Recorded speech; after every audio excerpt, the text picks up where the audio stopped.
Merci, donc à nouveau bonjour à tous. Très rapidement, en introduction de cette journée, comme vous l'a annoncé Bernard Haeckel, un impératif à la fois administratif et gestionnaire qui malheureusement domine un peu trop souvent nos agendas universitaires a donc empêché au dernier moment Daniel Tartakovsky de se joindre à nous.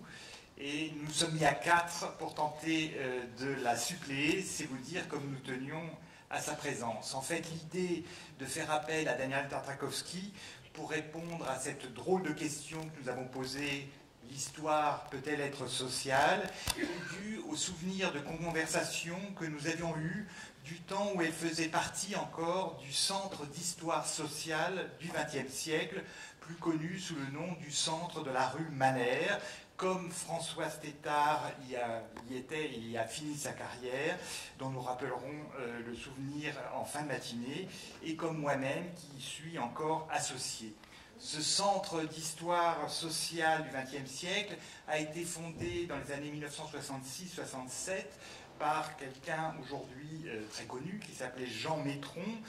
La spécialité de ce centre, c'était vraiment au départ l'histoire du mouvement des ouvriers et des ouvrières, a-t-il été rajouté par la suite, le social par excellence. Il continue à aujourd'hui toujours cultiver cette filiation, mais annonce dans son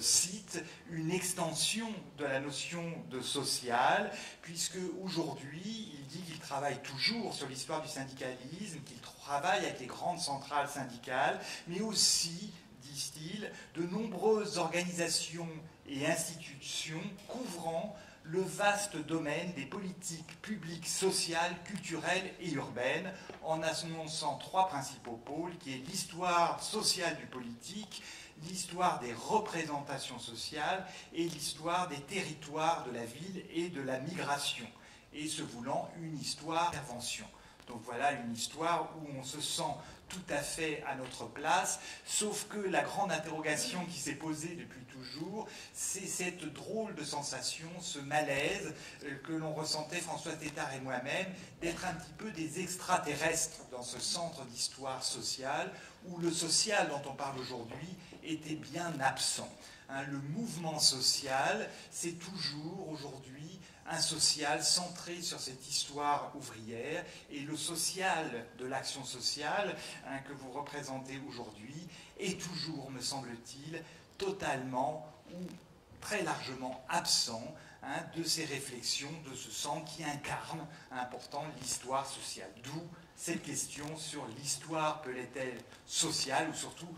différemment sociale, que ce n'est annoncé dans les principaux courants, et c'est ce que mes collègues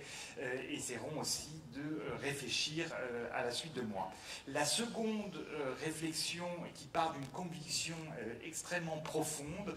et militante, qui est due sans doute à mon parcours à la fois de formateur occasionnel avant d'arriver finalement en poste, non pas dans un département d'histoire dans l'université qui est juste en face d'ici, mais dans un département de sciences de l'éducation. C'est la conviction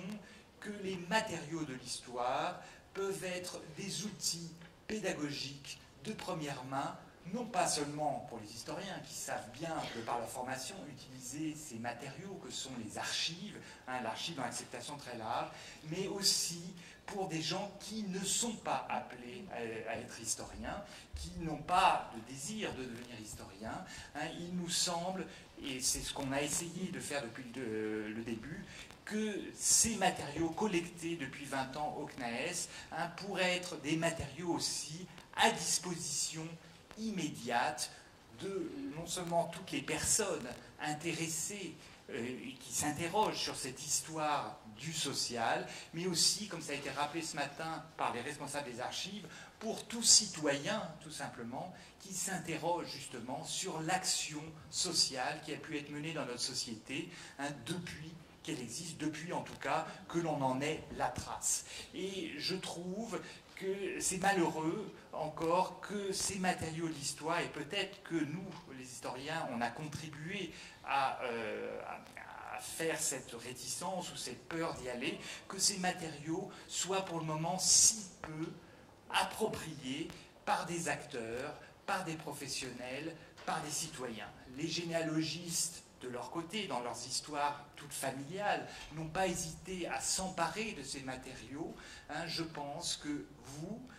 les professionnels, les étudiants du travail social, les étudiants d'autres disciplines que l'histoire, comme ceux de sciences de l'éducation,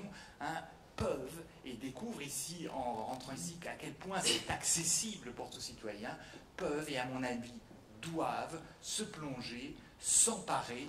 de ces matériaux que sont toutes ces traces laissées par des acteurs, des professionnels du terrain. Voilà, c'est les deux réflexions que je voulais poser. Donc, dans ce sens-là, à mon avis, l'histoire est sociale puisqu'elle est apportée de tout citoyen. Mais je laisse la parole pour